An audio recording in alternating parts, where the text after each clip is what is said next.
The RPG hit the Black Hawk at 11:47 on a Wednesday night, and Lieutenant Graves had exactly 3 seconds to understand that he was going to die. 3 seconds is not a long time. It is not enough time to pray. It is not enough time to think about the woman you married 6 years ago in a courthouse in Virginia with rain on the windows and her father pretending he wasn't crying. It is not enough time to remember the sound your daughter makes when she runs across the kitchen floor in bare feet because she heard your truck in the driveway. But it is enough time to understand. The rotor screamed. The fuselage rolled starboard with a sound like God tearing sheet metal with his bare hands. The Malian desert came up fast and hard and absolute, and Lieutenant Graves understood in the space between the second and the third that the ground was not going to forgive him for arriving this way. The crash scattered wreckage across 400 meters of sand that had been cooling since sunset and did not care what landed on it. 37 of America's finest special operators pulled themselves from the debris into a kill zone that had been designed by someone who understood exactly what a kill zone was supposed to do. 12 sniper positions on the high ground, overlapping fields of fire, thermal optics tracking every heat signature that moved across the sand below. Ammunition was at 12% and dropping with every exchange. A staff sergeant with blood on his teeth and sand in his eyes keyed his radio from behind a concrete slab that had once been part of a compound wall and was now the only thing between him and a 7.62 round with his name written on it in a language he did not speak. Command, we are combat ineffective. 5 KIA. 11 wounded, hostile snipers on every high point. We need counter sniper support immediately. Static. The particular static of a satellite relay bouncing through encrypted channels across 2 continents and arriving as silence. Then a voice, calm and steady and carrying the weight of a person who has sent warriors into places they did not always come back from and has learned to say what needs saying without letting the weight slow down the words. There is one option. She has been off the grid for 6 years. We do not even know if she is still operational. The staff sergeant pressed his back against the concrete. Another round impacted 6 inches above his head, and the dust that rained down tasted like chalk and finality. Then find her. 6 weeks later, 1,000 miles north, and an entire world away from the sand that was still holding the blood of 5 American operators, the town of Beaumont, Texas was doing what it always did on a Tuesday night, which was very close to nothing. Beaumont sat 40 miles west of Fort Worth in the kind of flat, sun-hardened country that grew cotton and cattle, and men who didn't talk much about either. Population 9,000, give or take whoever had moved to Dallas that month and whoever had come back because Dallas hadn't worked out the way it was supposed to. Crossroads Tavern occupied the corner of Main and Delacroix in a building that had been a feed store, a post office, a barbershop, and finally for the last 40 years a bar. The wood floor had been refinished twice and given up after that. The ceiling fans turned with the unhurried patience of machines that understood they would outlast everything beneath them. The jukebox in the corner played Merle Haggard and Waylon Jennings, and occasionally when someone under 30 got hold of it, something that made the regulars look at each other with quiet disappointment. The man who owned this place was a 68-year-old retired master sergeant named Walt Harlan. He walked with a knee that Fallujah had permanently rearranged in 2004 and would never fully forgive him for the things he had asked it to do before that. His hands were large and steady and scarred across the knuckles in ways that told stories he had stopped telling 20 years ago because the people who needed to hear them already knew.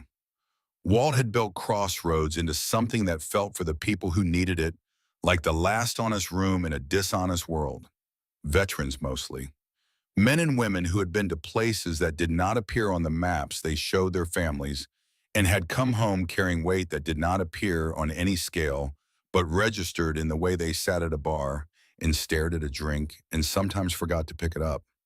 He asked nothing of them except that they show up sober enough to find their stool and leave sober enough to find their truck. He offered nothing except cold beer and warm light, and the atmosphere of a place that had seen enough human damage to stop being surprised by it and start being useful about it instead. The bartender working the Tuesday close was a 22-year-old woman named Kira Ashford. Long, dark brown hair, loose past her shoulders. White, deep V-neck sports bra fitted tight against a frame that carried 130 pounds across 5 feet 6 inches with the kind of economy that suggested every ounce knew exactly where it was supposed to be and why. Military camouflage cargo pants faded to the shade of green that comes from years of washing. Worn boots, the soles thin enough that she could feel the floor through them, which was exactly how she wanted it. No jewelry, no makeup, no visible rank, no past that anyone in that bar knew a single thing about. She moved behind the counter the way certain people move through doorways, always aware of what was behind her, always positioned where her hands could reach what they needed to reach without crossing her body. Never fully still without a reason for the stillness.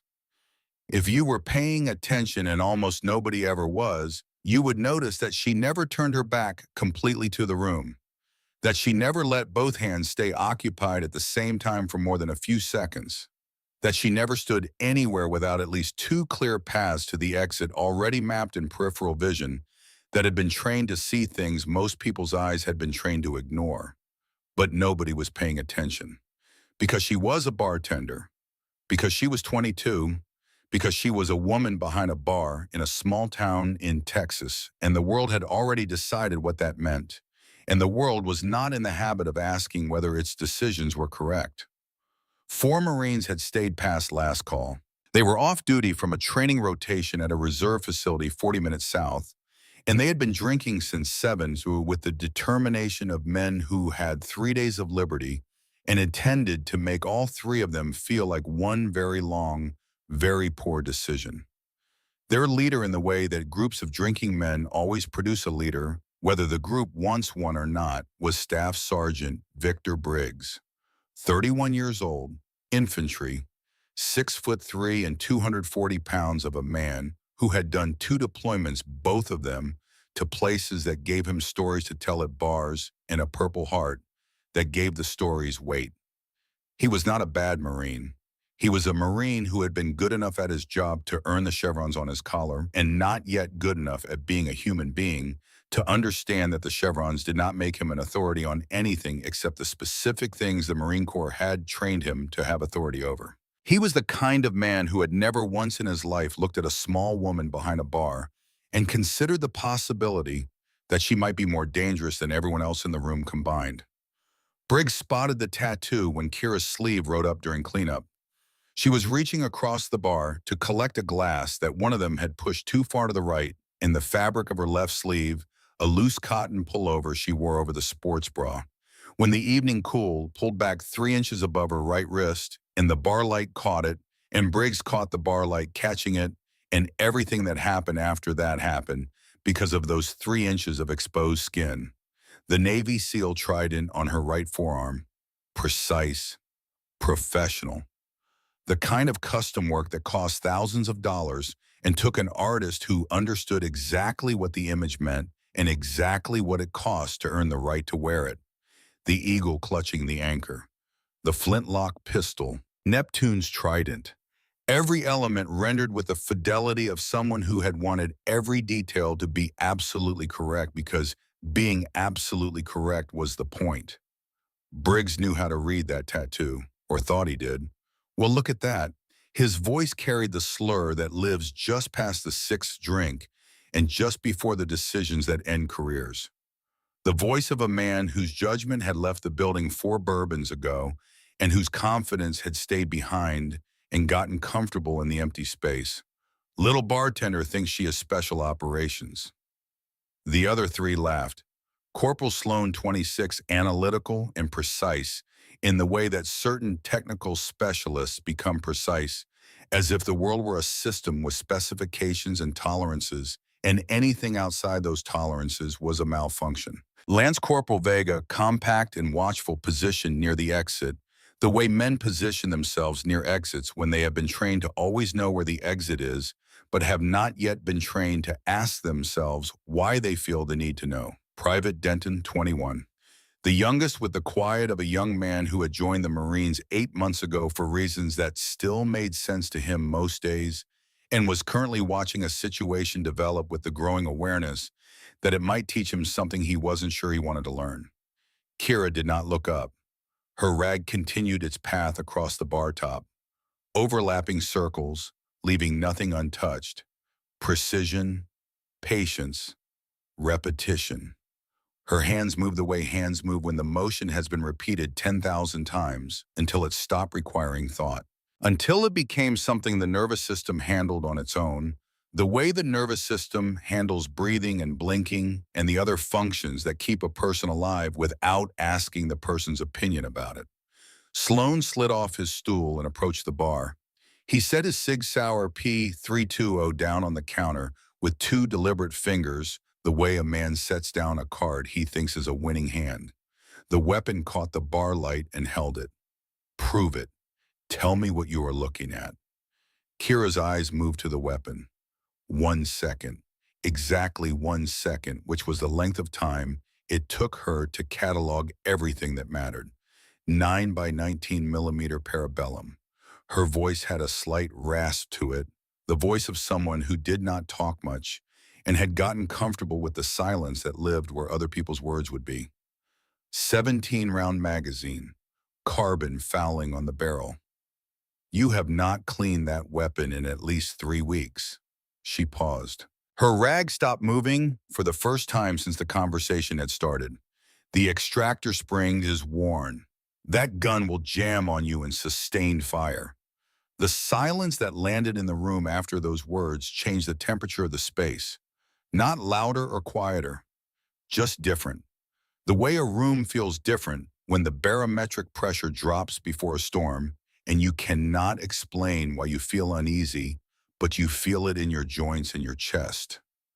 Sloane's mouth opened, closed, opened again. Lucky guess, anyone can memorize specifications off a website. But his voice had lost its ground, and Briggs had noticed, and when Briggs noticed things, he did not process them quietly. He processed them forward and physically, and with the absolute certainty that the physical processing would resolve whatever had caused the uncertainty. The big sergeant pushed off from his stool and came forward until he was close enough that Kira could smell the whiskey on his breath. Old Crow. Bottom shelf. The kind that burned going down and made you mean on the way back up. His hand reached out and his fingers closed around her wrist with enough force to make a point without quite crossing into pain. Let me see that ink up close. The moment contact happened, something in the room shifted. Not loudly, just a change in the quality of the air. The way a room changes right before a storm, decides to stop threatening and start delivering. Kira's free hand came up. Not fast, not aggressive, just present. A guard position so deeply practiced it was not a choice. It was reflex at the level of blinking the body protecting itself without consulting the mind, because the body had learned a long time ago that the mind was too slow for certain situations. Her weight redistributed, left foot forward, right foot back, balanced on the balls of her feet, shoulders squared, center of gravity dropped 2 inches. Her breathing did not change at all.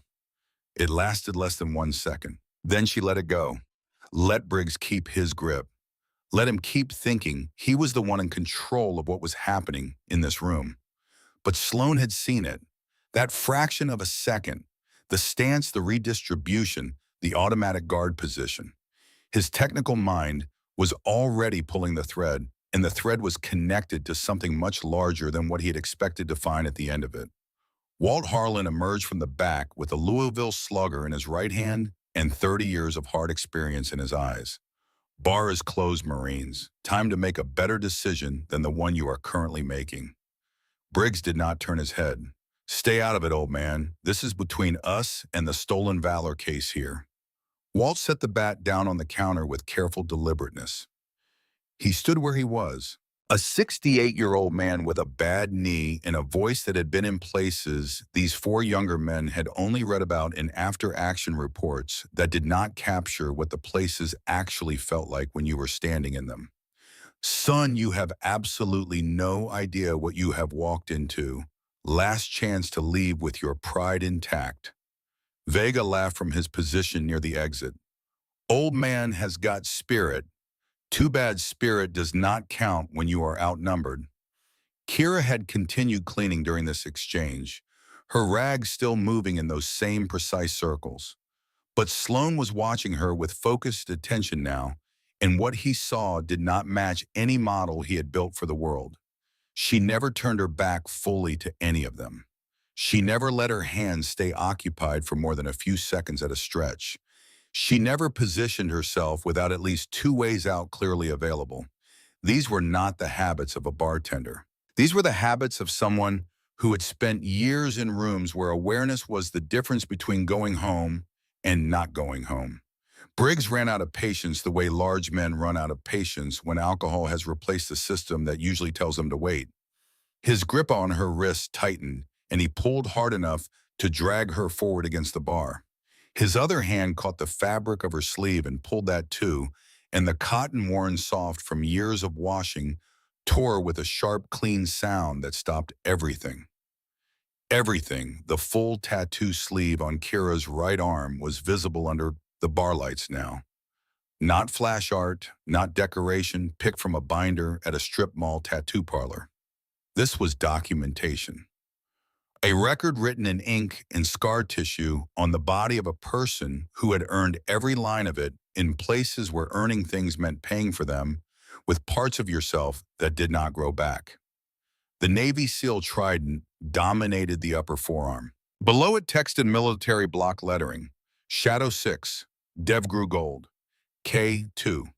And below that a column of operations and years, Mosul 2019, Kandahar 2020 to 2021, Eastern Syria 2022, Operation Iron Veil 2023, and the scars.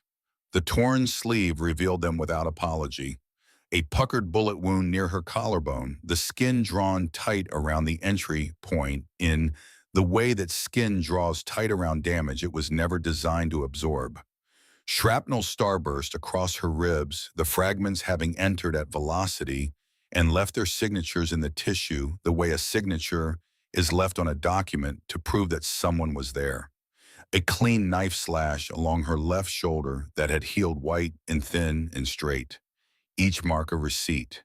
Each scar a payment already made and already absorbed and already carried forward into every morning she woke up and every night she did not sleep. Briggs let go of her wrist as if he had grabbed a live wire. The silence that followed was the silence of a room understanding something it had not understood 30 seconds ago and having no framework ready for the weight of what it now understood. Sloane's hands were shaking as he pulled out his phone. He navigated to a military personnel database, the unclassified portion that his technical specialist credentials gave him access to. Not the full record, not even close. But enough. He typed. He read again. His face lost its color. Ashford K. His voice had dropped to something barely above a whisper. Petty Officer First Class. SEAL Team 8. Operational years 2019 through present. He scrolled further and hit a wall of black. Redaction bars covering everything that mattered. Status classified, files redacted. Remaining access requires top secret SCI clearance. He looked up from the phone with the expression of a man who had gone looking for confirmation and found a locked door with something enormous moving behind it. That is all I can see. The rest is above my clearance. Way above. Vega had stopped looking like a man blocking a door and started looking like a man who very much wanted to use one. Denton had gone completely still near the sidewall, his hands flat against his thighs, his breathing shallow, watching everything with the expression of a young man who had arrived at a party and only now realized what kind of party it was. Briggs stared at the tattoo, then at Kira, then at the tattoo again. His sergeant chevrons felt like they were made of something different than they had been made of when he sat down 4 hours ago. The tattoo. We thought you were. We did not know you were, actually. No, Kira agreed. She said it without heat, without contempt. with the flat, steady affect of someone who had been underestimated in so many places by so many people for so many years that it had stopped producing a reaction worth having. You did not. She looked at him directly for the first time since he had walked in. Green eyes steady and unreadable and carrying something in them that Briggs would spend a long time trying to name afterward in the quiet of nights when sleep would not come easy. Most people do not, she said. That is the point. Walt Harlan moved from behind the bar. His bad knee made him favor his right side the way it always did, the way it always would. He moved to a place on the wall where a photograph hung in a frame so old the glass had gone scratchy at the corners. He lifted it down with both hands carefully the way you handle something that has been waiting a long time to be relevant again. Ramadi, Iraq, 2004. A squad of Marines, faces scored by heat and exhaustion and the gravity of men who had been somewhere they could not fully describe to anyone who had not been there too, standing in front of a destroyed convoy with smoke rising into a sky the color of old bruises. And off to one side, slightly separated from the group, a single figure in desert camouflage, face digitally obscured for security clearance reasons, holding a sniper rifle like it had grown out of her arm. Walt set the photograph on the bar. His weathered hand found the obscured figure and rested beside it, hovering just above the surface of the glass. I was a staff sergeant, he said, and his voice had gone quieter than the ceiling fans, quieter than the ice settling in abandoned glasses, quieter than the silence of 5 people who had all stopped breathing at the same time. My squad got separated during a neighborhood sweep outside Ramadi. Insurgents had the rooftops. 11 of them dug in and coordinated. We had no cover, no air support, nowhere to go. He touched the edge of the photograph. One sniper held those rooftops for 9 hours, alone on a position that was never designed to be held for 9 hours by one person. 91 confirmed kills. Saved every single one of my men. He looked at Kira, and in his eyes was something that had been living there for 18 years waiting for exactly this moment to surface. They called her Shadow One. Her real name was Senior Chief Petty Officer Elena Ashford. He paused. The pause held everything. She was your mother. The room did not move. No one shifted. No one breathed in a way that was visible. The room held itself perfectly still, the way rooms hold themselves still when they understand that movement would be a kind of trespassing on something they had not been invited to witness. Kira's hand had gone to her forearm without her knowing it was going, her fingers tracing the numbers inked into her skin. 203. She never came home, Kira said. Her voice was steady because she had spent 6 years building the kind of control that kept it that way, and the control held now the same way it held at 2,000 meters with a crosswind. Killed in action.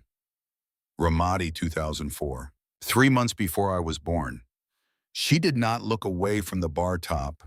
She looked at the grain of the wood the way she always looked at it, the way she looked at everything that would not demand anything from her in return. I never heard her voice. Never met her.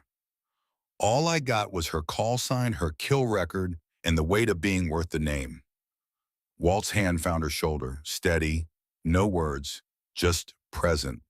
The presence of a man who had spent 18 years carrying a debt he could not repay to a woman who had saved his life and died 3 weeks later and had found in the bartender he hired 6 years ago the only form of repayment the universe had offered him.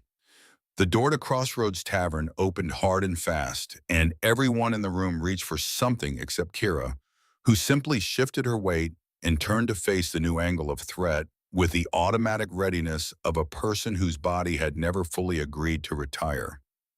2 figures walked in. The first wore civilian-clothes jeans and a plain dark jacket, but carried herself with the kind of authority that does not come from clothing. Commander Priya Nasari, 44 years old, moved like a person who had made decisions that sent warriors into places they did not always come back from, and had learned to carry the weight of those decisions without letting it change her posture. Behind her, Captain James Merritt, 53, sealed trident over his left breast pocket, wore his uniform the way certain men wear armor, not for show, for function. Both of them looked at Kira. Both of them raised their right hands in a full formal salute at exactly the same moment. Not the casual greeting between officers. A full formal salute. The kind rendered to people who have earned something that most human beings will never fully understand and never be asked to fully carry. Kira straightened without thinking about it. Her hand came up and returned the salute automatically despite the torn shirt in the civilian setting and the four stunned Marines standing behind her in the spilled whiskey on the bar, and every other detail that said this was a bar in a small town in Texas and not a place where salutes happen. For one moment, the bartender fell completely away, like a coat dropping from shoulders, and everyone in that room could see exactly what was underneath. Petty Officer Ashford Nassari said formally, though her eyes moved across the torn shirt and the four Marines with the controlled fury of a woman cataloging a situation and deciding how many careers she was going to end because of it. She turned to Sloan. The files your clearance couldn't reach, I can tell you what is in them. 203 confirmed kills across 5 deployments. Longest confirmed shot in recorded military history, 2,619 meters, through a sandstorm with a compromised scope, compromised while wounded. Sloan's phone slipped an inch in his grip. He caught it. His face had passed through pale and arrived at gray. Nassari turned back to Kira. We received your emergency beacon activation. Kira's eyes went to her phone on the bar, the encrypted device. When Briggs had grabbed her wrist, the distress signal had fired automatically. 6 years of muscle memory from operating in places where backup was one transmission away or it was not coming at all. I am retired commander. Merritt spoke. His voice carried the weight of a man who knew what he was about to say from personal experience, from the years he had spent trying to set down the same thing Kira had tried to set down and finding that it had grown into his skeleton. No one retires from what you are. They take extended leave. Nassari pulled out a tablet and swiped with practiced efficiency. The screen showed satellite imagery, a desert compound surrounded by red markers, 12 sniper positions, overlapping fields of fire. 68 hours ago, SEAL Team 6 was ambushed in northern Mali during a hostage extraction. The intelligence was fabricated. They walked into a kill zone. 5 operators killed in the first hour, 11 wounded, 32 effectives remaining. Ammunition at 9% and falling. She turned the tablet so Kira could see the full picture. 12 snipers, former FSB, former SAS, American private contractors with dishonorable discharges and enough resentment to make them dangerous. Thermal optics, mutual support positions, systematically eliminating Team 6-1 operator at a time. Merritt handed her his satellite phone, a radio transcript on the screen. The last transmission from the compound in Mali. Kira read it once. Request counter-sniper support immediately. 9 hostile Overwatch positions confirmed, 3 additional suspected. Shots required beyond standard doctrine parameters. Request Shadow 6 by name if still operational. She looked up slowly. They asked for me by name. Because those shots, Nassari said, and her voice had dropped to something that was no longer briefing and had become something closer to honesty, are not just difficult, Kira. For anyone else, they are impossible. We have other options, but those options are not good enough for what that ridgeline requires. Kira looked at the satellite imagery. She did not mean to start calculating. The calculation started anyway, the way breathing starts, without permission, without decision, simply because that was what her mind had been built to do across 6 years, in 5 deployments, in 203 pulls of a trigger that she remembered every single one of. She looked at the photograph of her mother on the bar, the obscured face, the rifle that was an extension of her arm. Ramadi 2004. 14 men alive because one woman held 9 rooftops for 9 hours and never once considered putting the rifle down. She looked at Walt. The old man held her gaze without flinching, without pushing, without doing anything except being exactly what he had been for 6 years. The one person in her life who had asked nothing of her except that she show up and do honest work and trust that the rest would find its own shape eventually. She looked at the four Marines, Briggs staring at her with the expression of a man whose entire framework for understanding the world had just been disassembled. Sloan, whose technical mind was visibly processing faster than his emotions could keep up with. Vega, who had moved away from the exit without realizing it. Denton, 21 years old, standing very still, with the look of someone who had just seen something he would spend years trying to understand. Kira reached under the bar and brought out the rifle case. Black, unmarked, heavy in the way that serious things are heavy. She set it on the counter and opened it and looked at the Accuracy International, AXMC, chambered in. 338 Lapua Magnum that had been her only honest relationship for 6 years. The one thing in her life that had never let her down when she maintained it properly and had never asked for anything more than that. She picked up the rifle and checked the chamber with the automatic efficiency of 10,000 repetitions. The sound of the bolt cycling filled the room the way a period fills the end of a sentence. No one had asked her to decide. No one had pushed. The decision had formed the way decisions form in people who have been making them under fire for long enough that the process has become internal and private and does not require an audience or an invitation. 37 people asked for Shadow 6. Her voice carried no drama, no ceremony, no performance. Just the flat, certain register of someone who had made a decision and was already 3 steps into executing it. Shadow 6 is going to answer. The Squan-3 climbed through Texas night with engines running steady and its cargo hold carrying something that did not appear on any manifest and would not appear in any logbook and would be denied by every official who was ever asked about it.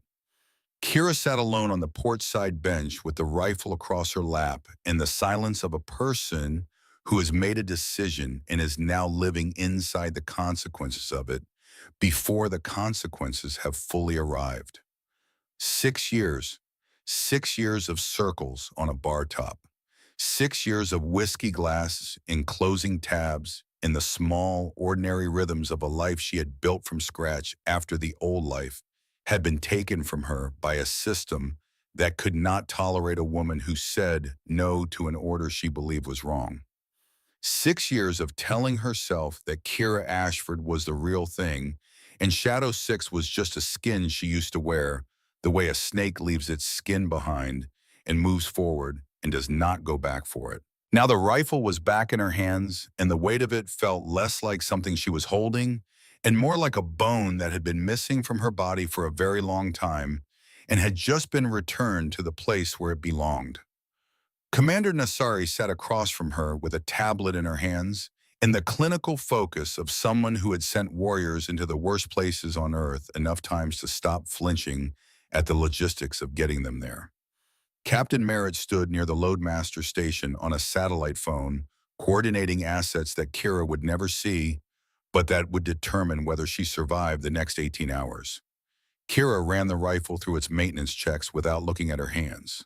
Bolt carrier group, firing pin, extractor, ejector spring. Each component examined by touch, each tolerance assessed by feel, each surface evaluated for the kind of wear that would matter at 2,800 meters and would not matter at all at any distance a normal person would ever shoot from. Nassari looked up from the tablet. Tell me about Iron Veil. Kira's hands went still on the bolt carrier group. The stillness was brief, less than a second. But Nassari had been reading operators for 20 years, and she read the stillness the way Kira read rifle components. That is classified. I wrote the after-action report. Nassari's voice was level and direct. I know what happened operationally. Every movement, every shot, every timeline. What I do not know is what you carry from it, what you are bringing with you tonight. The cargo bay was cold in the constant way that aircraft cargo bays are cold, the kind of cold that does not fluctuate, because it is not trying to be comfortable. It is trying to be functional. Kira understood that this was not a casual question. This was Nasari making sure her operator was functional before committing her to a mission where non-functional meant dead, and dead meant 32 other people died with her. Kandahar Kira said, October 2022. She did not look away. She had learned years ago that looking away while telling the story made it worse, made the memory expand to fill the space that eye contact would have occupied. My spotter was Chief Petty Officer Miguel Ramos, best wine reader I ever worked with, could judge distance by eye within 3 meters at 1,000 yards, which is not a skill you teach someone. It is something they either have in their bones or they do not, and Ramos had it in his bones the way some people have perfect pitch. Effortlessly, absolutely. She paused. The engine drone filled the pause completely and without opinion. He had this way of being calm that made you believe the math was on your side, even when everything else had stopped cooperating. You would be lying in a position that the enemy had started bracketing with mortar fire, and the wind would be doing something the charts said it should not be doing it at that altitude. And Ramos would look at you with those steady brown eyes and say the numbers, and the numbers would be right, and you would take the shot, and the shot would be right because Ramos had made the math work through sheer force of being Ramos. Nasari waited. She had built an entire career on knowing when to speak and when to let the silence do the work. Hour 2, Kira said. He took a 7.62 round through his left lung. I heard the impact before I understood what it was. The sound a bullet makes when it enters a body is not what people think it is. It is not dramatic. It is small and specific and wrong in a way that your brain recognizes before your mind catches up. And then I could hear the air in the wound. Every time he tried to breathe, I could hear the air moving through the hole in his chest where the air was not supposed to be moving. Her hands resumed the rifle check, moving through the sequence with the same steady precision, as if the telling and the checking were two separate systems running in parallel, which they were because she had learned a long time ago that her hands needed to be doing something while her mouth said the things her hands could not fix. And I had a choice. Stop shooting, administer aid, pack the wound, seal the chest cavity, try to keep him alive until extraction arrived, if extraction was coming, which was not guaranteed given the volume of fire from every direction. She checked the extractor spring, seated it, tested the tension with her thumb, or keep shooting, keep the Taliban suppressed on the ridgeline, keep my people alive in the valley below us. 39 operators who were pinned in a position that had no cover and no exit and no future that did not involve me putting rounds on the people who were trying to kill him. 39 lives or one. I chose the mission. And Ramos knew I chose the mission. And he did not argue, did not ask me to stop, did not say the thing that any human being would have been entitled to say to the person who was choosing to let them die so that 39 other people could live. He kept spotting, sucking chest wound, collapsed lung, blood filling his throat with every breath he managed to take, which were fewer and fewer and shallower, and he kept calling corrections. Wind 4 miles per hour from the northwest. Target bearing 041, range 1,900 meters. Adjust 1 click right. She set down the bolt carrier group on the bench beside her. He died in hour 5. Mid-sentence. He was calling a wind shift, and the words were wind shifting too, and then there were no more words. He just stopped. One moment he was Ramos steady and calm and making the math work, and the next moment he was wait. Just wait. Lying beside me on a position that I could not leave because leaving meant 39 people died. I kept shooting for 14 more hours. My shoulder dislocated in hour 11 from sustained recoil. The humeral head slid forward out of the socket, and my right arm became useless from the shoulder down. I switched to my left hand, reconfigured the rifle, kept going. When extraction arrived, they had to pry the weapon out of my grip because I would not release it voluntarily. She paused. I thought if I kept holding it, I could change what had happened. That if I never let go of the rifle, then the last 19 hours were still in progress, and Ramos was still alive beside me, and the choice I had made could still be unmade. She reassembled the bolt carrier group and seated it in the receiver with a click that was small and precise and final. We got back to the firebase. Command congratulated me on the kill count, gave me water and an energy bar, and told me that a Taliban column was moving through the valley. 60 fighters in the open. Perfect conditions. Clear sight lines. Minimal wind. They told me to take position and engage for maximum casualties. I set up, ranged the targets, had every shot. 60 men moving through a valley with no idea I was watching them through a scope that could show me the expressions on their faces. I could see them, not as targets, as men. Some of them were carrying wounded. Some of them were helping others walk. They were retreating, running away from a fight they had already lost. She stopped, looked at the rifle in her hands. They were not a threat to anyone anymore. And I kept hearing Ramos, his last words, the ones he never finished. Wind shifting too. The beginning of a sentence he would never complete, spoken by a man who had spent the last 3 hours of his life helping me kill people while he bled to death beside me. She met Nassari's eyes. I called command, told them I would not engage. They repeated the order. I told them no. They told me I was refusing a direct order in a combat zone. I told them I understood that. Court-martial. Insubordination.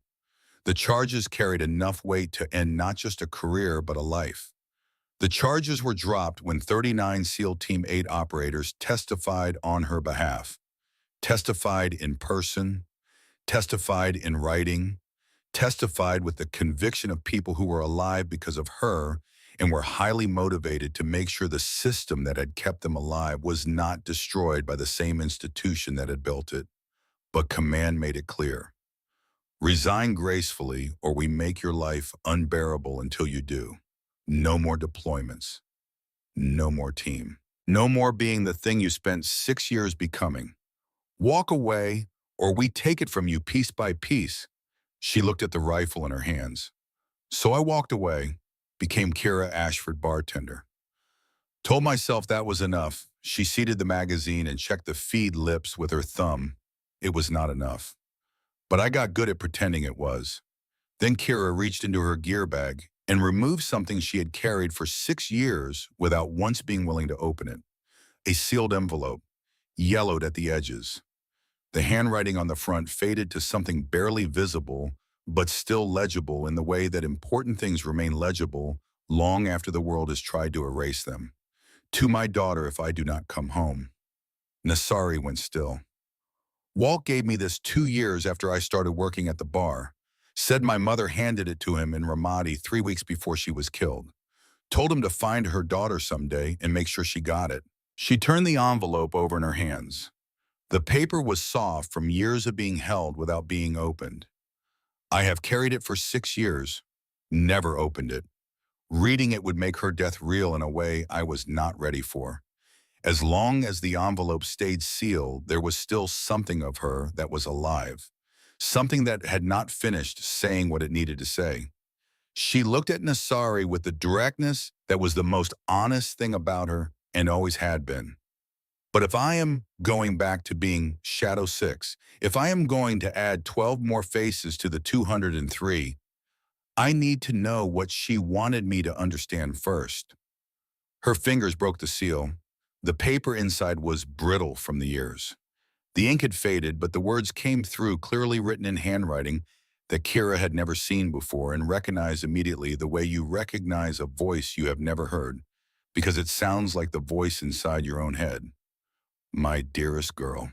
If you are reading this, I did not make it back to meet you. I am writing from a firebase in Ramadi, and I need to tell you something before the next mission, because the next mission is the kind that makes you write letters like this one. Being Shadow is not about the numbers. It is about knowing when to stop counting. Today I held 9 rooftops for 9 hours, 91 confirmed kills.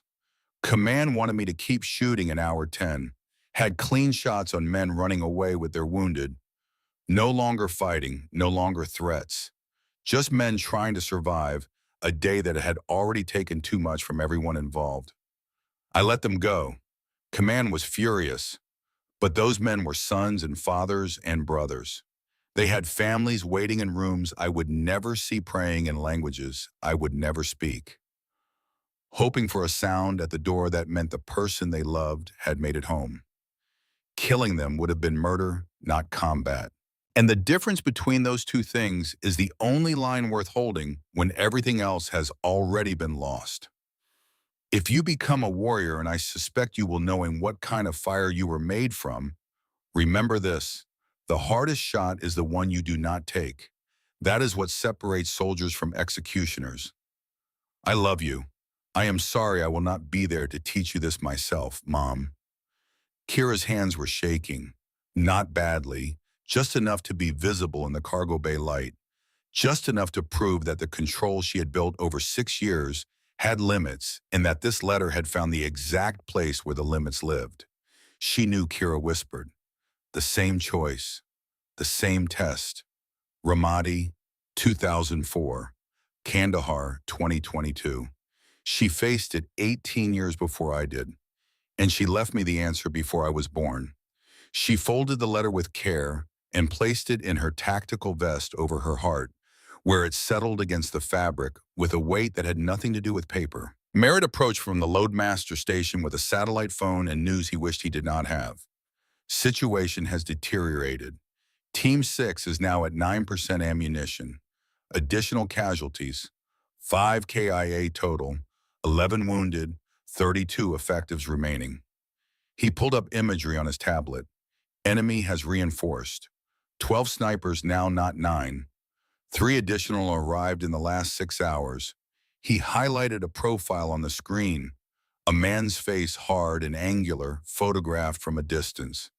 Primary threat: Alexander Volkov, former FSB, 31 years of experience. Estimated 70 confirmed kills. Commanding the entire sniper element. Exceptional at every level. Kira studied the satellite imagery, the compound, the 12 positions, the approach routes, the overlapping fields of fire designed by someone who understood exactly what he was building. Primary landing zone puts me 3 kilometers south. Ridge elevation gives me direct sight lines to 7 of the 12 positions. She traced paths on the tablet screen with her finger. The other 5 are inside structures. No conventional line of sight from any standard approach angle. She zoomed in on the building layouts. Target 8. I put a round through this northeast window. It travels down the corridor, exits through the southwest window. Crosses the gap, enters building 2. Through this window, here passes through the office space and arrives at his position. 1 shot, 4 panes of glass, 2,412 meters. Merritt stared at the screen. That is not a real shot. Target 10 is in a basement. No line of sight from any angle. But there is a ventilation shaft on the roof. If I put a round into that intake at 31 degrees, it deflects off the interior duct wall and drops into his position. Merritt looked at Nassari. Nassari looked at Kira. "Physics says those shots are possible," Merritt said carefully. Kira looked at him, her green eyes steady and carrying the weight of a person who had spent 6 years making physics reconsider its limitations. "Physics says they are impossible. I will do them anyway." The aircraft began its descent toward the staging base. Kira's encrypted phone buzzed once. Walt Harlan, the number she had given him for emergencies only. His voice carried something she had not heard from him before. Strain. The strain of a man holding something he had been carrying for a very long time and had decided he could not carry any further without setting it down. "Your mother gave me something else in Ramadi, not just that letter." Kira said nothing. She held the phone and listened the way snipers listen with everything. 2 days before she was killed, Elena looked at me and said, "If I do not come home, if my daughter becomes a warrior like me, do not let her think that being shadow means always saying yes. Teach her that walking away takes more courage than pulling the trigger." She made me promise Kira. Kira's throat tightened in a way she did not have vocabulary for. "She knew she was going to die," Walt said. "She knew the odds on that last mission, and she wanted you to have a choice she never felt she had. So I am giving you that choice right now. You can walk away. Let someone else take this mission. Let Shadow 6 stay retired. If I do not go, Kira said, someone else goes who cannot make those shots. And 32 people die in Mali because I was protecting my own peace. Or they figure it out and everyone lives anyway, and you get to keep being Kira Ashford without adding 12 more faces to the ones that already visit you when sleep does not come. Kira looked at the aircraft around her, the weapons, the gear, the entire infrastructure of a life she had tried to set down and found she could not set down cleanly because it had grown into her skeleton while she was not paying attention. I have to go, not because I owe it, because I choose it. There is a difference. Walt was quiet for a long moment. Then his voice came back steady and certain. Then I will be here when you come back. She put the phone away and stood very still for 3 seconds with her eyes closed and her mother's dog tags pressed against her chest under the flight suit. Elena Ashford, Senior Chief Petty Officer, Shadow 1. Then she opened her eyes and picked up the rifle and moved toward the ramp. The jump from 30,000 feet was silence and velocity. The Malian desert spread below in shades of black and starlight, and somewhere in the dark, a compound held 32 warriors who were still alive because they believed someone was coming. She landed in a dried wash 3 kilometers south and was moving in 45 seconds. 90 minutes of careful ground movement brought her to the ridge.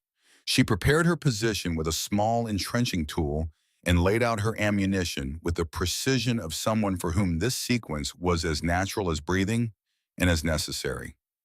Her mother's dog tags went beside the rifle. Elena Ashford, Shadow 1. Dawn broke across Mali, and through her scope, the world resolved into magnified clarity. Target 1, 1,842 meters. A sniper in a former grain silo. Good concealment. Only his scope lens visible, a single point of reflected light that would have been invisible to anyone who did not know exactly what they were looking for. Kira knew. She controlled her breathing, found the pause between heartbeats, fired. The man dropped, and she was already chambering the next round before the sound of the shot reached the position where the man had been alive 3 seconds ago. Target 2 was moving, repositioning after hearing the shot 2,190 meters running in a low crouch between 2 concrete barriers. She calculated the lead distance in under a second, the years of practice compressing the math into something that felt closer to instinct than arithmetic. She fired. He fell mid-stride, his momentum carrying him forward 2 steps before his body understood what had happened.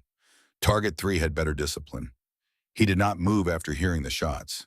He stayed in his position behind a collapsed wall, trusting his concealment, trusting that whoever was shooting could not see him through the rubble.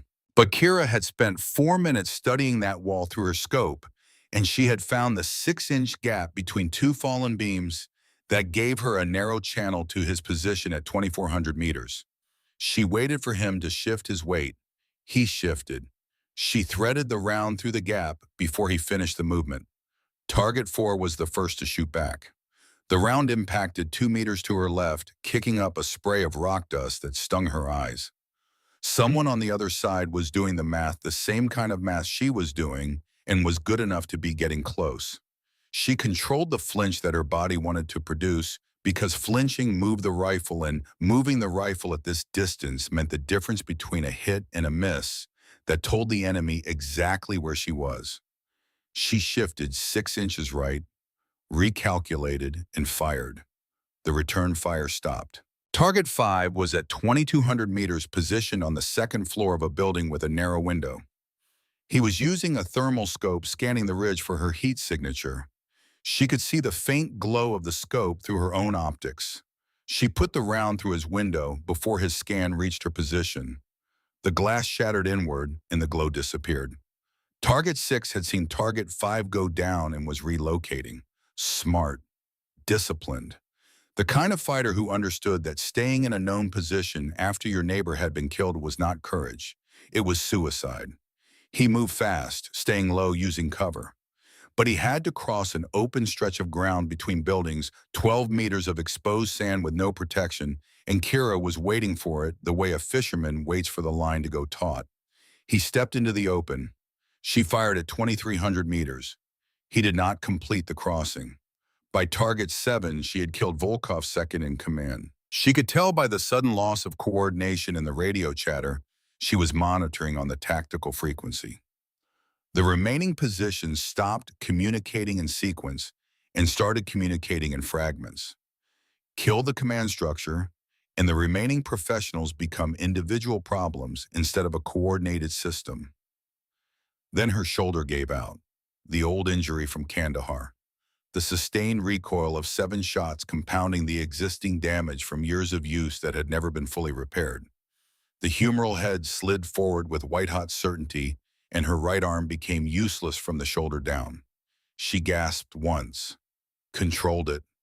Mortar fire impacted 14 meters away. Shrapnel sang off the rocks around her position. She heard Ramos.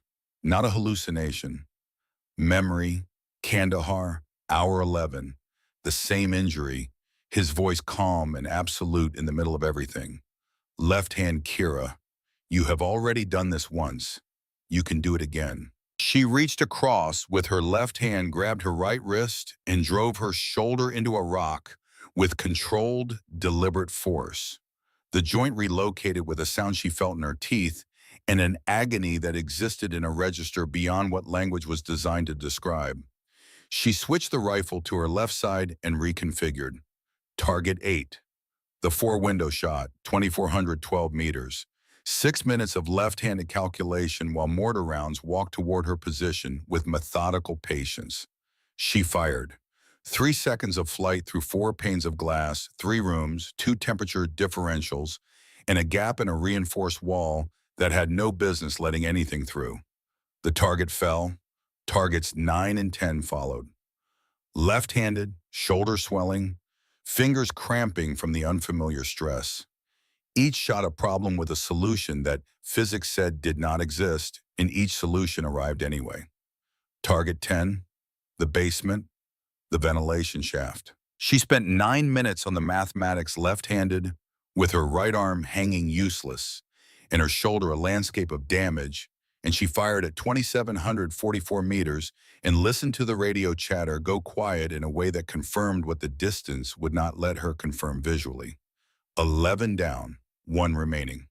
Alexander Volkov, former FSB, 31 years of professional excellence and the survival instincts to match. He had gone to ground in a hardened concrete position with reinforced walls on 3 sides and a 7-centimeter gap between wall and roof that was the only angle available to her. The rangefinder read 2,847 meters, wind 5 miles per hour from the southwest. Variable gusts. Temperature 24 degrees Celsius, humidity 16%. Coriolis effect at this range and latitude. She dialed the corrections with her left hand, each click moving the point of impact by fractions of an inch at nearly 3 kilometers. She put her mother's dog tags in her left hand and felt the worn metal against her palm. This one is for you, she thought. She found the pause between heartbeats, the space where the body is perfectly still, because the heart has finished one beat and has not yet begun the next. A fraction of a second, the only window that mattered. She fired. 5.2 seconds of flight. The bullet entered the 7-centimeter gap at 2,847 meters. Alexander Volkov did not hear it coming. Her radio erupted. All hostile snipers neutralized. Shadow 6, you are clear for extraction. Team 6 is breaking out. All 32 effectives moving to landing zone. She watched through the scope as 32 warriors ran for the extraction, helicopters covering each other, moving with the professional precision of people who had been trained for exactly this and had survived long enough to use that training. Every single one of them reached the aircraft. Not one additional casualty during extraction. 203 was now 215. 12 new faces. She would research their names afterward, the way she had researched every name since the beginning, because that was the price and she had always paid her prices in full. Her extraction bird came in 40 minutes later, and she ran for it left-handed, with her right arm pressed against her body and rounds cracking past her head from fighters who had arrived too late to save their snipers, but not too late to try to kill the person who had taken them. Hands pulled her aboard. The aircraft climbed hard and banked away from an RPG that passed close enough to feel the heat of it through the open door. All personnel extracted. Mission complete. Kira sat in the troop seat with the rifle across her lap and her shoulder a territory of damage, and a young Navy corpsman across from her reaching for her arm with steady hands. "This is going to hurt," he said apologetically. She almost laughed. The hurt had been present since hour 11 in Kandahar and had never fully left. More hurt was just more of the same currency she had been spending for years. She looked out the open door at the Malian desert receding below. 12 positions now empty, 32 warriors alive and moving toward home. The letter over her heart crinkled slightly with each breath. The hardest shot is the one you do not take. She had taken 12 tonight. She had not taken the one in Kandahar. And she understood now that both decisions had come from the same place in her. From the same thing Elena Ashford had tried to teach a daughter she never got to meet. The knowledge of the difference between combat and execution. The line that made the killing bearable and the restraint possible. On the flight home, Kira slept. Not rest, just the system shutting down because it had no other option. When she dreamed, she did not see the 12 from Mali. Those would come later when she had names and faces. She saw Ramos, the way he looked in hour 5 when the light went out mid-sentence, his mouth still open around the word he never finished, his eyes still steady, his hands still on the spotting scope, wind shifting too, and then nothing. Just the desert and the rifle and 14 more hours of work that needed doing. Walt Harlan was standing on the tarmac when the aircraft landed at a private airstrip 11 miles outside Beaumont. He was leaning against his unmarked truck with his bad knee locked straight because bending it hurt worse than locking it, and he had been standing there for 6 hours because leaving felt wrong in a way he could not explain and did not try to. He watched her come down the ramp, right arm in a sling, gear bag in her left hand, moving with the careful deliberation of a person whose body had opinions about every step and was expressing all of them at once. He pulled her into a hug, careful, the kind that understood where the damage was without being told and worked around it without making the working around feel like avoidance. "You came back," he said. "Promised I would." He held on for a moment longer than was strictly necessary. She let him. Walt Harlan had kept her mother's dog tags for 18 years. He had kept a letter for a daughter who did not know to ask for it. He had hired a bartender he recognized from a photograph he had carried in his wallet since Ramadi and had never once told her he knew who she was until the night the knowing became necessary. He had earned the extra seconds. 32 saves, she said when he let go, 12 down, 215 total. She said it clean and direct because Walt was not an audience. Walt was the only person in her life who had never needed her to be anything other than exactly what she was at any given moment. He nodded with the steady acceptance of a man who had stopped being surprised by the things the world asked of the people he cared about and had started being grateful that they came back from doing them. "How is the shoulder?" Corman stabilized it. "Needs surgery eventually. Right now, it is just expensive pain." He opened the truck door for her, and she got in, and they drove back toward Beaumont through a Texas morning that was aggressively ordinary. Blue sky, light traffic, the radio playing a country song about coming home that neither of them commented on because it already meant enough without their help. They pulled up to Crossroads Tavern at 9:14 in the morning, and Kira saw them before she had the door open. 4 figures standing outside in civilian clothes. Standing with the posture of people who had been military long enough that attention had become the default setting, their bodies returned to whenever the situation felt important, even when they were trying not to let it feel important. Briggs, Sloan, Vega, Denton. She got out of the truck slowly. Her body had things to say about the process and said all of them at once. All four saluted, not casual, full and formal, and carrying the weight of people who had spent 48 hours understanding what they had almost done and what it would have meant.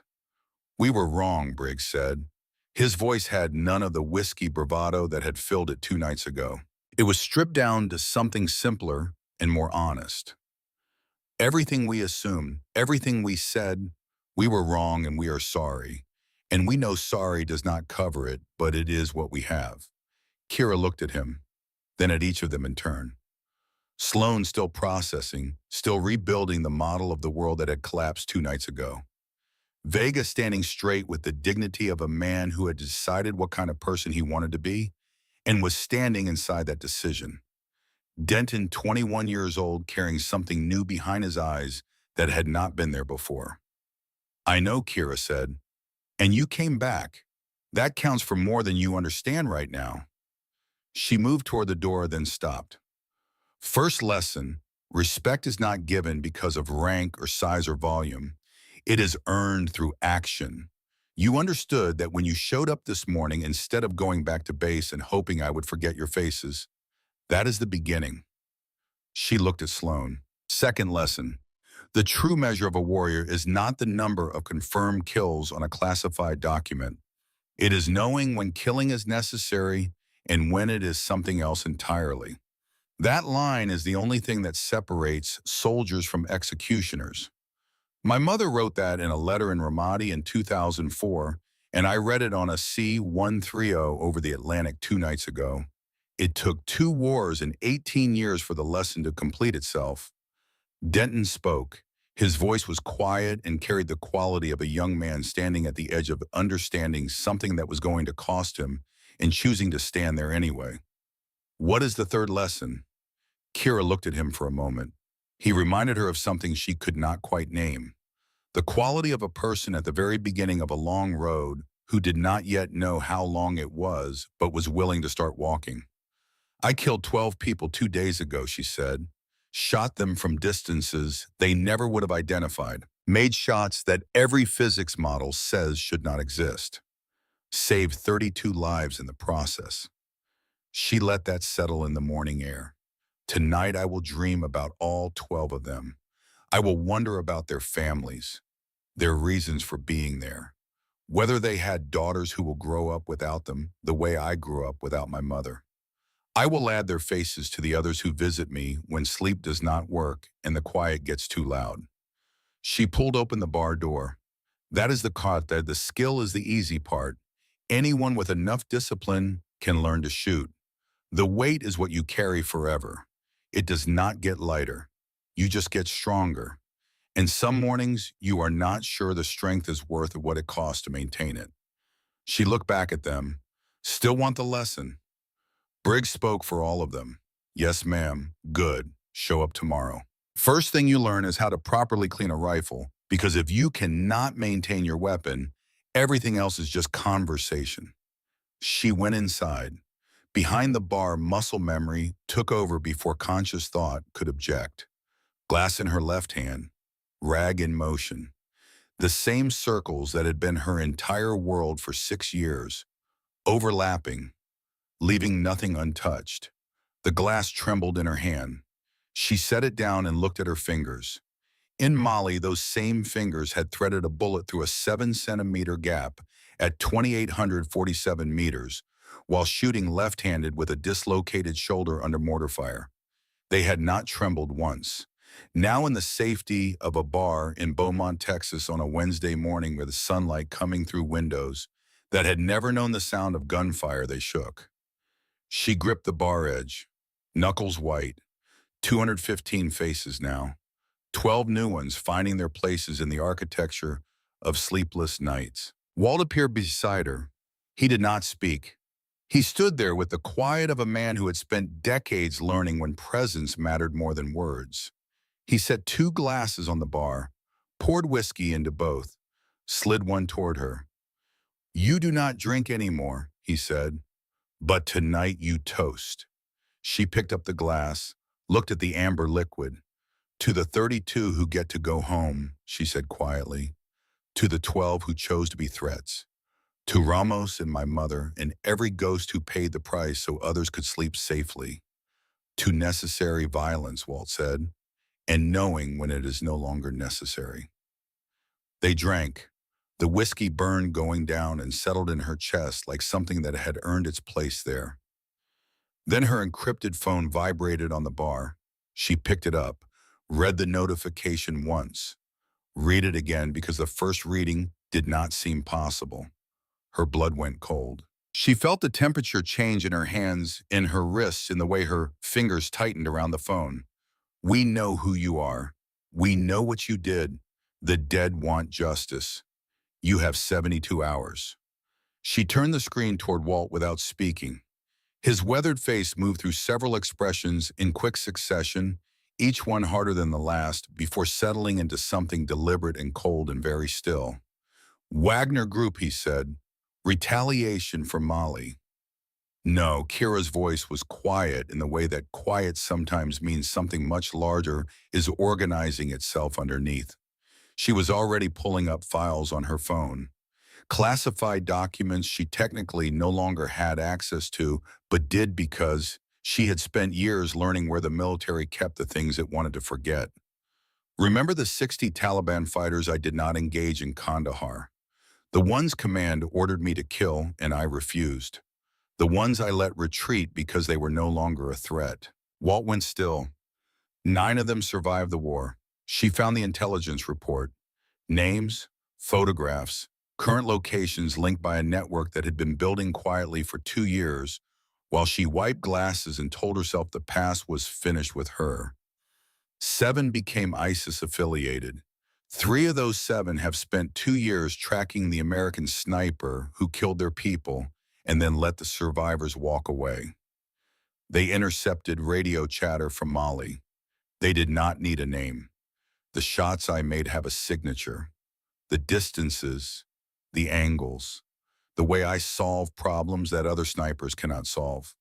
There is only one person on Earth who shoots the way I shoot, and they have been looking for confirmation for 2 years. Molly gave it to them. She looked up. I chose to be human instead of a weapon.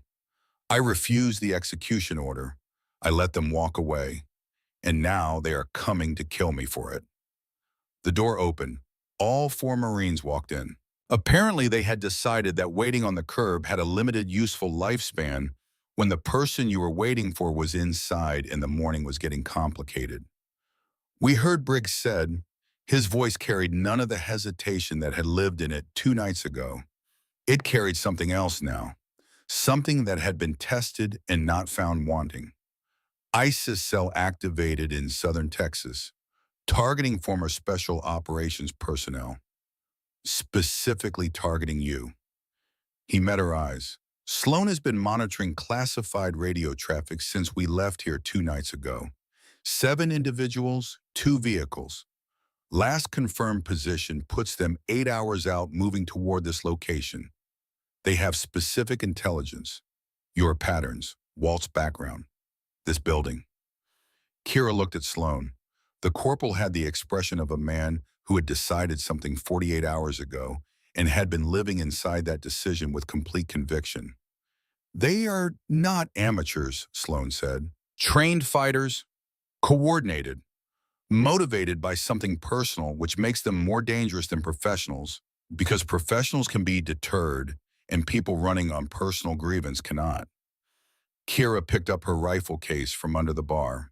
She opened it and checked the chamber with her left hand, her right arm still in the sling, her shoulder a constant presence of damage that she had filed under things to deal with later. She looked at this group that had assembled around her in the space of 48 hours. Walt, 68 years old, bad knee, steady hands, who had held Ramadi in 2004 and was apparently prepared to hold Beaumont today.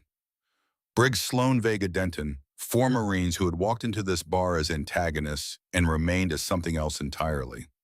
72 hours, she said. We use every one of them. We turn this location into a position. We make them regret bringing the fight to ground we know, and they do not. Walt moved from behind the bar. He reached into the back cabinet and brought out an M4 that he had kept cleaned and maintained for 30 years with no official reason to need it and apparently very good instincts about human nature. My bar, he said simply. My town. My people. He racked the charging handle. They want a war. We give them a war they will spend the rest of their lives regretting. Briggs looked at the others. The silent communication moved between them in under 2 seconds. Then he turned back to Kira. You gave us the first lesson 2 nights ago. Told us respect is earned through action. He stood straight. Time to earn it. Nasari called that evening, offered extraction, safe house, new identity, full relocation package. This is my ground, Kira said. These are my people. I do not relocate. These are 7 trained fighters coming specifically for you, Kira. This is not a sniper engagement at 2,000 meters. This is close quarters. Your backyard against people who are motivated by you personally. Good. Motivated people make decisions based on emotion instead of tactics. Emotional decisions have predictable patterns. Predictable patterns have solutions. Silence on the line.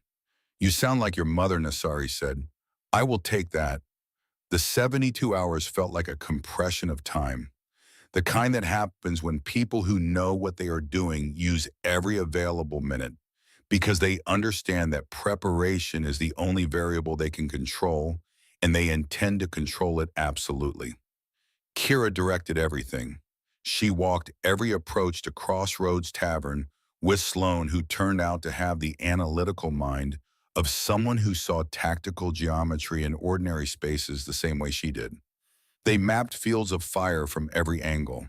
They identified the positions that offered real cover and the positions that only looked like they offered cover. Briggs was exactly what his size and rank suggested when the alcohol and the ego were not doing the talking. Steady, reliable. He positioned Vega and Denton at the rear approaches and ran them through the communication protocol until they could execute it without thinking. Denton surprised everyone on the second day. He had been studying the building layout Sloan had drawn quietly without asking anyone to notice, and he found a sight line from the tavern's roof access that covered a blind spot in the north approach that neither Kira nor Sloan had accounted for. He pointed it out with the hesitancy of a 21-year-old who was not sure his observation belonged in a room full of people who had seen real combat. Kira looked at the diagram, looked at Denton. Good eye, she said. Cover that position. Denton nodded once and did not need to be told again. Walt cleaned his M4 at the bar each morning the way other men drank their coffee, quietly, thoroughly, with the peace of a man who had maintained that weapon for 30 years without an official reason to need it and had finally found a reason he could live with. They came on the third morning, 20 minutes before sunrise. 2 vehicles, 3 entry points, coordinated timing designed to split any defensive response and create confusion in the gaps. What they had not anticipated was Kira. She had been outside for 40 minutes, positioned at the angle that gave her clear lines to both approach routes. The rifle in her left hand, her right arm wrapped tight by Vega, who turned out to have EMT training he had never mentioned because nobody had asked. The first 2 came through the alley behind the tavern. Briggs and Vega were waiting. What followed was short and loud for approximately 40 seconds, and then it was over. And 2 men who had spent 2 years planning this moment discovered in the final seconds of those 2 years that the ground they had chosen was occupied by people who knew it better. 2 down, Briggs said through the earpiece. East approach clear, his voice steady and clipped and entirely unrecognizable from the voice that had filled this same building 3 nights ago with cheap whiskey and bad assumptions. 3 came through the front. Kira put the first one down at 60 meters, the second at 40. The third made it to the entrance and found Walt on the other side of it. 68 years old with a bad knee and an M4 he had kept clean for 30 years. And the calm of a man who had held Ramadi and had always known somewhere deep in the architecture of himself that Ramadi was not the last thing he would ever be called to hold. 2 rounds. Controlled. Decisive. My bar, he said quietly to the empty doorway. My town. The sixth came around the north side, the blind spot that Denton had found on the second day. Denton was on the roof access with a service rifle and hands that had never fired at a living person before. The man below him was moving fast and low and did not look up because people who are running toward a fight do not look up. They look forward. Denton's hands were shaking. His breathing was wrong. Everything in his body was telling him that this was not a drill and not a simulation, and that the consequences of what happened in the next 3 seconds would be permanent in a way that nothing in his 21 years had been permanent before. He thought of Kira's words. The weight is what you carry forever. He fired twice. The man below him fell. Denton sat very still on the roof for several seconds afterward, looking at his hands, understanding for the first time in his life that they were capable of something he could never undo and would never fully be finished processing. The seventh and final individual was behind the north approach, and unlike the others, he had seen the sixth man fall and had watched the direction the shots came from and had understood in that moment that this operation had failed in every way an operation could fail. He stopped. He dropped what he was carrying. He put his hands where they could be seen. He went to his knees in the dirt of a parking lot in Beaumont, Texas on a Thursday morning, with the first light of dawn making long shadows out of everything that was still standing. Kira held the rifle steady on him, her left arm aching from the sustained weight, her right shoulder a constant conversation of damage. You came here because I let your people walk away in Kandahar, she said. You spent 2 years tracking me because I made a choice to see you as human beings instead of targets. He said nothing. His eyes were wide and his breathing was fast and his hands were very still in the air above his head. That choice cost me a court-martial and 6 years of my career. Cost me more than you will ever understand. Her voice did not waver. It had not wavered at 2,800 meters in Mali, and it did not waver at 15 feet in a parking lot in Texas. And I would make it again tomorrow. She lowered the rifle by 3 inches. Not all the way, just enough. Just the distance between combat and execution. The same 3 inches her mother had marked in Ramadi in 2004 when she let retreating men walk away from a fight they had already lost. The same 3 inches Kira had marked in Kandahar in 2022 when she refused to fire on 60 men who were no longer threats. The margin that was not weakness. The margin that was the entire point of everything Elena Ashford had tried to teach a daughter she never got to meet. The hardest shot, Kira said quietly, is the one you do not take. Sloane's voice came through the earpiece. Local law enforcement 2 minutes out. She looked at the man on his knees. You are done. This is done. What happens next is not my decision. She stepped back, kept the rifle where it was, kept the 3-inch margin, the margin that separated what she was from what she refused to become. When the police arrived, they found 1 man in custody, 6 who had made different choices and received the consequences. And inside a bar in Beaumont, a group of people who had held a position and were still standing on it. Nassari arrived 3 hours later with Merritt and a federal counterterrorism team. She found Kira behind the bar with a glass in her hand and the rag moving in circles across the countertop. She sat down on the other side and was quiet for a moment. 6 deceased, 1 in custody, she said finally. Walt is being interviewed. The 4 Marines will need to make statements. The legal team is handling the framework. She paused. Command wants to discuss reinstatement, full clearance, active status, the court-martial expunged from your record. Kira set the glass down, looked at her hands. The shaking was gone. Had been gone since the moment the fighting started because the fighting was the thing her hands understood. It was the quiet afterward that they had never learned to navigate. 222 now if she counted tonight's numbers. 222 faces that would find her for the rest of her life. But the weight and the shaking were different things, and she had learned to carry one without surrendering to the other. I need you to answer me something honestly, Kira said. When have I not? If I come back, if I put the uniform on and pick up the active roster? Is there a version of that where I also get to be Kira Ashford, where I also get to pour drinks and have a bad knee someday and sit at a bar with people who matter to me? Nasari was quiet for long enough that the answer had shape before she gave it words. I think Shadow Six and Kira Ashford stopped being different people somewhere over the Atlantic. I think they have been the same person for longer than you have been willing to admit. The bartender who moves through a room without ever turning her back to it. The sniper who cleans a rifle with the same precision she uses to wipe down a bar. They are not two people, Kira. They never were. Briggs appeared at the end of the bar. He had a bruise forming across his left cheekbone from the alley and the expression of a man who had experienced something that had permanently rearranged his understanding of himself and was not unhappy about the rearrangement. Ma'am, for what it is worth, what you did in that parking lot at the end. He stopped, found the words. You had the shot.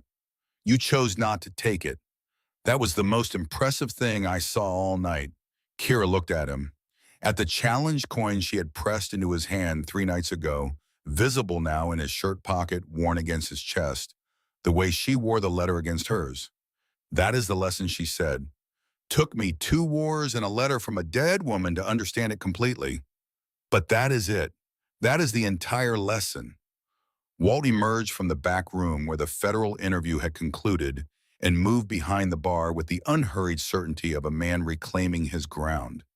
He looked at the state of his tavern, at the people occupying it, at Kira. Bar's gonna need some work, he said. Bar's still standing, she replied. He poured 2 glasses, set one in front of her. She picked it up without hesitation because some toasts earned themselves. To Elena Ashford, Walt said, and his voice carried 18 years of debt and gratitude and grief. Shadow 1, who held 9 rooftops and wrote a letter and sent it forward across 2 wars to the daughter she never met. Kira held the glass steady, her left hand, the hand that had done the killing in Mali when the right hand could not, the hand that had held the margin in the parking lot. Steady now the way it had been steady then. To Elena Ashford, she said, who taught me that the hardest shot is the one you do not take, and that knowing the difference between combat and execution is the only thing worth carrying through everything else. She looked at the photograph on the wall, her mother's obscured face above the rifle in Ramadi. The woman who had held the line and paid the price and sent the lesson forward anyway, trusting that it would find its way home through 18 years and 2 wars in a sealed envelope, and a 68-year-old man with a bad knee in a bar in a small town in Texas where a daughter she never met had been wiping glasses and waiting without knowing she was waiting. It had found its way home. She drank. Outside, Beaumont was waking up to an ordinary Thursday, traffic moving through intersections that did not know what had happened in the dark 2 blocks away. People walking into diners and gas stations with the comfortable certainty of people who lived in a world that was safe enough to take for granted and did not know that the safety had been maintained last night and every night by people they would never meet, doing things they would never be told about, in places they would never see.